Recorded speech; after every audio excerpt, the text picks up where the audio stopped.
उनकी बातों से मैं सहमत हूँ, क्योंकि आज़ादी के 78 साल बाद भी जिस तरह से आज के 2 दशक पहले के जो नेता हुआ करते थे, आप हुँ, कर्पूरी ठाकुर को देखिए, बाबा साहब को देखिए, कांशीराम साहब को देखिए, और तमाम जो नेता हुए हैं, हुँ, देखिएगा वो जनहित में बात करते हुँ, थे। जनता के मुद्दों को शहरों से लेकर ग्रामीण तक जाते थे और ग्रामीण से लेकर पार्लियामेंट तक जाते थे और लड़ते। आज के जो नेता हुए हैं वो हुँ, सिर्फ बरसाती मेढक हो गए हैं। हुँ, चुनाव के समय आते हैं, उसको हुँ, बाद भूल जाते हैं। हुँ, आम जनता को इतना ही लोगों ने ठगा है कि हुँ, आम जनता इन पे विश्वास करना छोड़ दी। छोड़ दिया। जो करना है तुम करो, हम नहीं जानते। हुँ, लोकतंत्र में उनका विश्वास है, संविधान में उसका विश्वास है, हुँ, लेकिन आज जो पढ़ लिख के उन्हीं के समाज के इंटेलेक्चुअल वर्ग जो है, हुँ, जो मीडिया, जुडिशरी, ब्यूरोक्रेसी और कॉर्पोरेट में पहुंच जा रहा है, हुँ, वो सिर्फ व्यक्तिगत या पारिवारिक सुख समृद्धि में ही फंस जा रहा है। हुँ। वो समाज को नहीं देख रहा है। जय भीम, मैं मेवालाल और आप देख रहे हैं बहुजन समय। आज देवरिया से भी बुक लेने के लिए श्रवण कुमार जी आए हैं। इनसे समझूंगा कि आखिर देवरिया से इतनी दूर आए और सम्यक प्रकाशन को सर आप कैसे जानते हैं? देखिए, सम्यक प्रकाशन के जो कपिल सर हैं और उनके जो बड़े भाई जी हैं, हमेशा हमने ग्राउंड पे देखा है और किस तरह से बहुजन आइडियोलॉजी ही नहीं, संपूर्ण जो बाबा साहब चाहते थे कि जो लोग हाशिए पे हैं, जो लोग गरीब हैं, जो लोग मजलूम हैं, उन सब की आवाज़ बने। वही आज पूरे भारतवर्ष में हम देखते हैं कि सम्यक प्रकाशन के जो कपिल भैया हैं और जो भैया जी हैं, वो पूरी संदीप जी जो पूरा भारतवर्ष के आवाज़ बनना चाहते हैं। और रही बात सिर्फ सम्यक प्रकाशन की, तो जिस तरह से बाबा साहब अम्बेडकर जी सिर्फ भारत में ही नहीं, पूरी दुनिया में पढ़े लिखे जाते हैं, उसी तरह से जो सम्यक प्रकाशन है, माननीय जो स्वर्गीय शांति स्वरूप बौद्ध जी, उनको सिर्फ उनकी जो ये एक जो सम्यक प्रकाशन जो चलाए, सिर्फ भारत में ही नहीं, पूरी दुनिया में यहाँ से किताबें जाती हैं और लोग पढ़ते हैं और यहाँ के जो राइटर्स हैं, यहाँ पे किताबें छपती हैं। तो इस तरह की चीज़ें, और हम लंबे समय से जानते भी थे, और मेरी एक लाइब्रेरी है जहाँ पे मैं चाहता हूँ कि अपने समाज के लिखे लोग लिखे पढ़े बोले, इसलिए हम अपना एक चीज़ आरोप लगता है, आप कैसे देखते हैं? कई लोग से मैं बात करता हूँ तो कहते हैं इनकी किताबें महंगी होती है, तो आप इनकी किताबें महंगी होती, बाकी किताब सस्ती होती है? देखिए, अगर आप भारतवर्ष में अगर एजुकेशन को लेकर बात करें, तो वो लोग महंगाई पे बात करते हैं जो पाखंड के तरफ, आडंबर के तरफ भेजना चाहते हैं। उनकी करनी और कथनी में बहुत अंतर होता है। आज आप देखेंगे किताबें बहुत महंगी होंगी तो कोई किताब आपको 2-4 हज़ार रुपए की नहीं, 200-400 रुपए की ही बजट में आ जाएंगी। और बहुत सारी चीज़ें ऐसा होता है कि लोग आपके दरवाजे तक, हम किताबें आप लोग के दरवाजे तक लेकर पहुंच रहे हैं, तो 50, 100, 150 यही किताबों का मूल्य होता है। तो मुझे नहीं लगता है कि इस अर्थ युग में बहुत महंगा है। नहीं, एक चीज़ बताओ, तुलना करते हैं हनुमान चालीसा से, कह रहे हैं हनुमान चालीसा 2 रुपये मिल जाता है, इनका किताब 50-50, 200-200 रुपये का मिलता है, तो उससे कैसे तुलना करेंगे आप ये देखिएगा कि जो गवर्नमेंट है वो भगवान के नाम पे 1.5 2-2 लाख रुपए और एक ग्राम प्रधान को डोनेशन देती है, और वहाँ पे एक बहुत बड़ा कार्यक्रम होता है। आपको भी सरकार कोई उस तरह का मुहिम चलाती है जहाँ पे जो महापुरुष, चाहे वो किसी से भी समाज से हो, किसी भी जात धर्म से, मजहब से हो, ये मैं नहीं कह रहा हूँ कि बहुजन समाज के ही, किसी भी, तो उनकी किताबें ग्राउंड तक पहुँचे, लोग पढ़ें। ऐसा तो सरकार को चलानी चाहिए ना। सिर्फ महंगाई पे बात करने से थोड़ा ना, किताबों को आप पहुँचाइए लोगों के पास, लोग पढ़ें। अच्छा, एक चीज़ बताइए, क्या लोग अब किताब की तरफ बहुजन समाज नहीं, आप, मैं आपको एडिट करूँगा एक तरीके। चलिए मान लीजिए वेद पुराण इतिहास है, रामायण है, महाभारत है, कितने लोग हैं जो भारत में जो बहुजन समाज से आते हैं, चाहे अन्य समाज से आते हैं, जो पढ़ते हैं? यही किताबें पहुंचाइए उनको, उनके पास, ताकि जो उसमें लिखा गया है। रामायण को घर घर पढ़ते हैं। कहाँ लोग पढ़ते हैं ये सब कहने के लिए? वही अगर वो लोग पढ़ते तो ढोल गवार शूद्र पशुनारी के बारे में नहीं रटे हुए हैं, पूरा आपको सुना देंगे। नहीं, अगर वो किताबें पढ़ते तो आजादी के 78 साल बाद उसमें जो कृतियां लिखी गई, अरे भाई, वो मनोरंजन के रूप में ढोल गवार शूद्र पशुनारी ये सब तारण कह रहे, मनोरंजन के रूप में गाते, रामायण में। अच्छा, आपको हम मार पीट रहे हैं, ये मनोरंजन है? वो मनोरंजन में गाते हैं, उनको ये नहीं फील होता कि गाली में गा रहा हूँ। हाँ, यानी कि हम आपको खूब लुटा लुटा के मारेंगे, हाँ, मनोरंजन होगा हाँ, हमारे वो लिए। गाली और जो मनोरंजन आप जिसको आप गाली सुन रहे हो, समझ रहे हो। मैं गांव देहात में गया हूँ, रातों कहते हैं अखंड रामायण कहा जाता है, तो 24-24 घंटा गाते हैं और बड़े धुन ताल में गाते तो हैं। ये मनुवाद का नियम रहा है कि मनुवाद जिस तरह वो से आप देखेंगे तो सती प्रथा का घोर समर्थक था। नहीं, मैं इसमें सवाल है मेरा ना कि लोग उसको मनोरंजन के रूप में गा रहे हैं, लेकिन उसको समझ नहीं कि गाली में गा रहा हूँ, उसको कैसे आप देखते हैं? देखिए गांव में क्या है कि आज भी जो लोग अपने आप को नहीं समझ पाते हैं और परंपरावादी रूढ़िवादी वो लोग होते हैं जो लकीर के फकीर बने हुए हैं। अब सवाल यहाँ ये आता है कि जो समाज में इंटेलेक्चुअल वर्ग है, जो थोड़ा सा पढ़ लिख लिया, उसको साइड में कर देंगे फिर? वो साइड में करते नहीं, वो साइड में खुद हो जाता है। हाँ। आप ध्यान दीजिएगा, गांव में जिनको 4th ग्रेड या 1-2 ग्रेड की नौकरियां लग जाती है वो शहरों की तरफ भाग जाते हैं। हाँ। और पीछे मुड़ के नहीं देखते हैं। तो आप बताइए कि जो आपके ही परिवार के लोग जो बेचारे अनपढ़ होंगे, सामंतवाद के पैरों के नीचे चलेंगे, हाँ। अब वो न चाहते हुए भी वो मनोरंजन करेंगे, अपने आप को ही गाली देंगे, वो अपने आप को कोसते हैं। अब क्या कर सकते हैं? ये गलती सिर्फ उनकी नहीं है, ये हमारी और आपकी भी गलती है कि हमने उनके पास वो सारी किताबें, वो सारी आइडियोलॉजी नहीं पहुंचाई।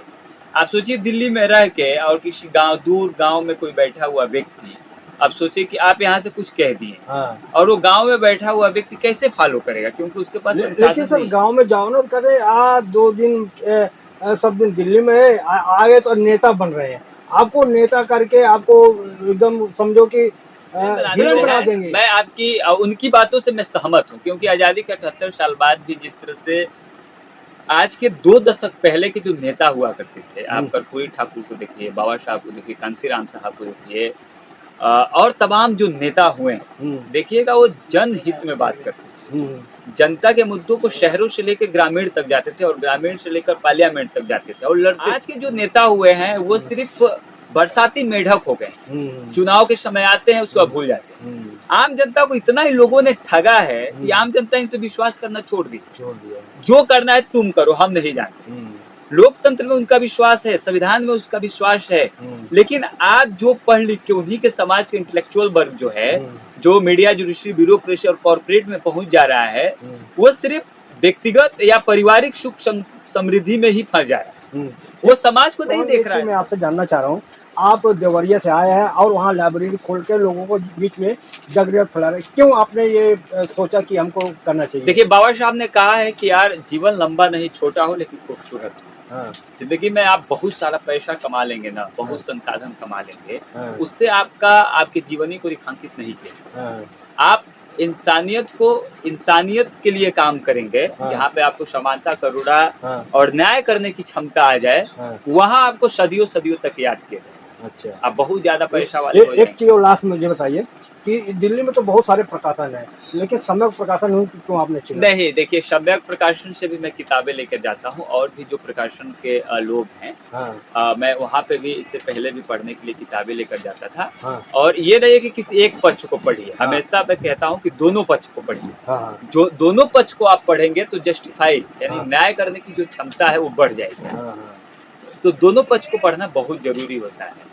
अदम गौड़वी साहब जनरल समाज से आते हैं, लेकिन आप उनकी जो एक रचना है, आइए महसूस करें जिंदगी किताब को, मैं समारोह की गली में ले चलूंगा आपको, तो जब आप उनको उस रचना को पढ़ेंगे तो लगेगा कि यार इनके अंदर वो दुख दर्द है। श्रवण कुमार, आपसे मैं जानना हूँ, आप तो ओबीसी से आते हैं जी, तो ओबीसी के बारे में तो कहता है कि ओबीसी जो अगर बाबा साहब को मानते हैं तो ये चमार बन गए, आपको महसूस होता है? नहीं, देखिए मैं पटेल समाज से आता हूँ, छत्रपति शाहू जी महाराज ओबीसी है ना। हाँ, छत्रपति शाहू जी महाराज और बाबा साहब के बीच का जो आप संबंध देखेंगे तो पारिवारिक संबंध, वो हमारा इतिहास बता रहा है। वो अलग थलग क्यों किया जा रहा है आपसे, वो जो एससी के ये कुछ लोगों का चाल है। बाबा साहब ने कहा है कि हमें जात नहीं जमात बनाना है। हम जमात लेकर जाएंगे ना तब हमको हक अधिकार मिलेगा। कुछ लोग साजिश करके हमें सिर्फ जात में रखना चाहते हैं ताकि ये जमात न बन जाए। आप सोचिए कि जो शिवाजी महाराज हमेशा शोषित वंचित समाज की आवाज बने, जो साहू जी महाराज जिनका पूरा मैनिफेस्टो है, जो तथागत गौतम बुद्ध, आप उनको अगर हिस्ट्री आप उनकी पढ़ेंगे तो कोली मल जो है ये सब कुर्मी होते हैं, उनके परिवारों में उनकी बहन की शादियां हुई। तथागत गौतम बुद्ध का उनका बुद्ध चरित्र पढ़िए, बाबा साहब का धम्म और बुद्ध को पढ़िए, उसमें साफ साफ समझ में आता है कि कैसे जमात और ओबीसी जो हम आज आप कह रहे हैं, कैसे इनको ये भी अछूत है। अखिलेश यादव को नहीं देखे 2017 में जब वो अपना कार्यभार उनका समाप्त हुआ तो कैसे उनका दफ्तर को धोया गया था। गांव देहात में परिवर्तन आपको दिख रहा है? देखिए, गांव देहात में परिवर्तन जिस स्तर पर दिखना चाहिए उस स्तर पे नहीं दिख रहा है। हाँ। क्योंकि सरकार भी कहती है कि 80 करोड़ लोगों को हम 5 किलो राशन दे रहे हैं, तो 80 करोड़ लोग खाना बदोश हो चुके हैं। नहीं, स्वाभिमानी तो हो गए हैं गाँव, स्वाभिमानी है। देखिए, क्योंकि अब देखो मजदूर नहीं मिल रहे हैं, और करें कि हम ये क्या कहते हैं 5 किलो राशन पे हम नहीं काम करेंगे। नहीं, तब आप गांव का एनालिसिस नहीं किया। हाँ। आप शहरों में रहे हैं, इस समय गांव में मजदूर नहीं, बधुआ मजदूर मिलना शुरू हो गए। आप गांव में एक बार जाइए और वहाँ पे एनालिसिस कीजिए। गांव में प्रत्येक गांव में एक प्राथमिक विद्यालय हुआ करता था। हाँ। वो प्राथमिक विद्यालय या तो तोड़ दिया गया है या तो मर्ज कर दिया गया है। लेकिन बधुआ मजदूर उस गांव को तो नहीं मिलेंगे।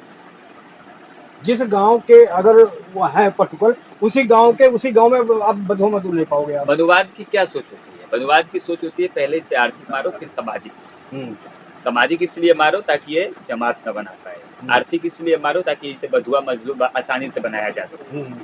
यूपी में चाहे पूरे भारत में जहाँ जहाँ भारतीय जनता पार्टी की सरकार है वो इसी पे काम कर रही है। नहीं, बधुआ मजदूर कैसे? आपने कहा कि बधुआ मजदूर है, जब उसके पास रोजगार नहीं होगा। हाँ। तो वो क्या होगा? आज आप देखिए कई कल कारखाने लगे हैं। हाँ। 12 साल हो गए, नहीं लगे हैं। हाँ। कल कारखानों में जो शहरों में लोग जाते हैं 10-12 हजार की नौकरी है। हाँ। वहाँ पे महंगाई इतनी है कि वो लोग सह नहीं पाते उस चीज को। हाँ। फिर गांव की तरफ लोग नहीं सर, मेरा अभी संतोष नहीं मिलती। ये मजदूर कैसे बधुआ मजदूर इसलिए बनते हैं लोग। हाँ। जब पेट में भूख लगती है। हाँ। और पेट का भूख कुछ भी बनाने के लिए मजबूर करते हैं। लेकिन समझ सकते अब तो मजदूर मिल नहीं रहा है, वो रोते हैं। वो नहीं, आप गांव में देखिए सर, आप गांव में सामंतशाही लोग ऐसे नहीं होता है सर। गांव में मजदूर मिल रहे हैं, लेकिन वो बधुआ मजदूर भी मिल रहे हैं। आज बहुत सारे गांव में जाएंगे, 10 बीघा सामंत के पास खेती है। हाँ। 1 बीघा वो किसी को दे दिया। हाँ। 9 बीघा उसके बदले वो करवा रहा है, और 1 बीघा जो दिया हुआ है उसको, उससे भी वो लेगा। जो दिया है, बटहिया दिया है, चाहे मैं इस मान तो वो क्या हुआ? वो बधुआ मजदूर हुआ। मैं कह रहा हूँ वो जब वो अपने खेत अपने आप जोत नहीं पा रहे हैं तो उसको मजदूर के देने लगे, तुम जोतो। वो नहीं, यहाँ साजिश है, आप नहीं समझ पा रहे। जैसे 10 बीघा खेती है। हाँ। 1 बीघा उस मजदूर को दे दिया कि ये तुमको मैं दे रहा हूँ। हाँ। दे रहा हूँ, और उसमें मैंने बांध दिया कि तुम मुझे 3 कुंटल प्रति जो भी फसल निकालोगे, जैसे धान और गेहूं के फसल निकाले हैं। हाँ। तो 3 कुंटल 1 बीघा में से हमें दोगे। हाँ। और तुम अपना सारा लागत तुम लगाओगे। हाँ। सूखा हो चाहे बारिश न हो, चाहे जैसे प्राकृतिक आपदा है, लेकिन वो 3 कुंटल उसको देना है। 9 बीघा जो उसके पास शेष खेती बच रहा है, अब वो वही काम करेगा। उसको जो 1 बीघा खेती दिया गया, तो बधुआ मजदूर नहीं है तो क्या है? आप बताइए। रूप बदल गया है। रूप सिर्फ बदल गया है, काम वही है, रूप बदल दिया गया है। और जिस तरह से उसका और बड़े स्तर पे शोषण होता है, मैं नहीं कहना चाहूंगा।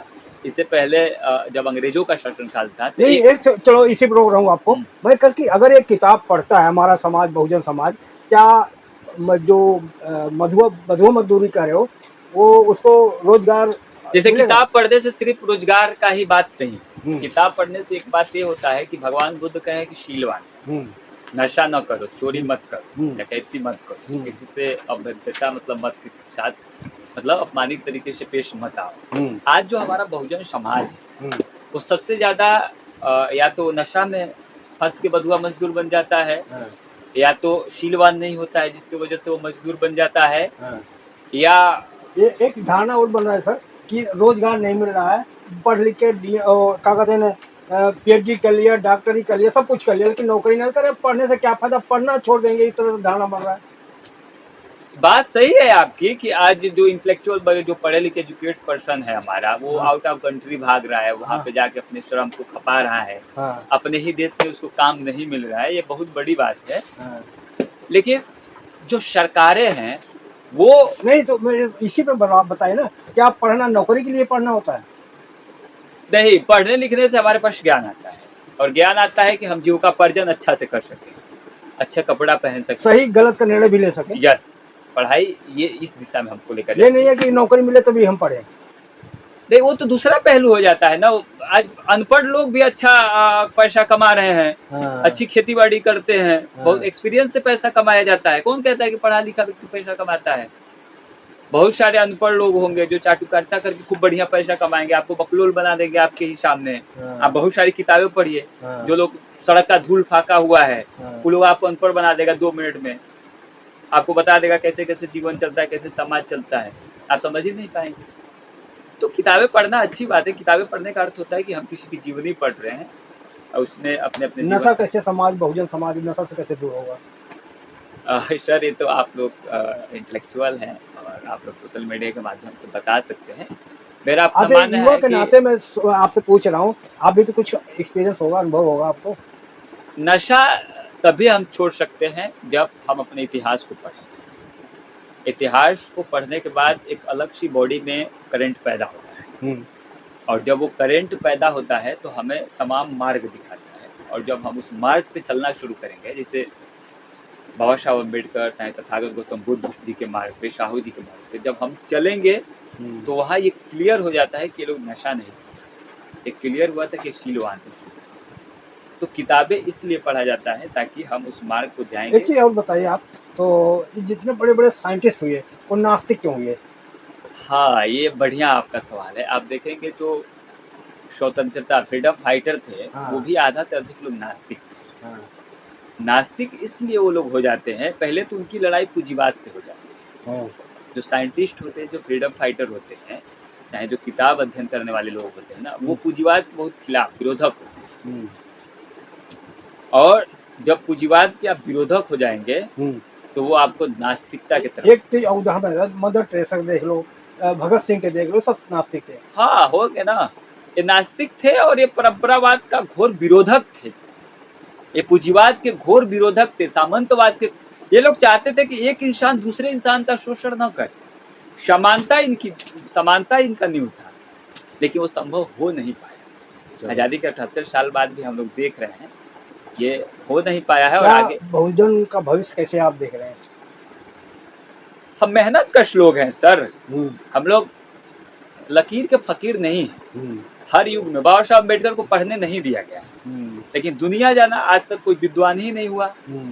तथागत गौतम बुद्ध को बहुत लोग प्रताड़ित किए, लेकिन आज जो बौद्ध धर्म है वो भारत में ही नहीं पूरी दुनिया में सर उठाए खड़ा है। तमाम ऐसे उदाहरण आपको मिलेंगे। कबीरदास और तुलसीदास में आप ग्राउंड पे जाएंगे तो एक चीज और थोड़ा बताइए, जो एससी और ओबीसी का जो गैप है, ये कैसे गैप मिटेगा? ये जो थोड़ा कड़वा है, हाँ। इसको एक्सेप्ट कीजिए। हाँ। आज के समय में मानव कांशीराम साहब एक किताब है चमचा युग। हाँ। आज के जो नेता हैं, हाँ। वो एससी और ओबीसी के बीच में खाई बनाना चाहते हैं, क्योंकि आरएसएस आप लोग जानते होंगे, आरएसएस का जो मास्टर प्लान वो चाहता है कि जात जात में नेता पैदा हो, और जात जात में जब नेता पैदा होगा तो ये लोग जमात नहीं बना पाएंगे। और यही आरएसएस के ही दिखाए मार्ग पे आज बहुजन और शेड्यूल कास्ट और शेड्यूल ट्राइब और ओबीसी के जो नेता है वो उनके दिखाए हुए मार्ग पे चल रहे हैं। वो बात तो करते हैं राव फुले अम्बेडकर पेरियार की, माथा भी टेकते हैं। आपका और हमारे बीच में, हमारे गांव में जाकर वो बात तो कर लेते हैं, लेकिन मार्ग उनका वो नहीं है। मार्ग उनका आरएसएस के दिखाए हुए मार्ग, वहां पे वो चलते हैं। धन्यवाद, शुक्रिया। बातचीत पद के मौजूद हैं और आप कहाँ देख रहे हैं कमेंट में जरूर कहें। मेमेवालाल, बहुजन समाज, दिल्ली।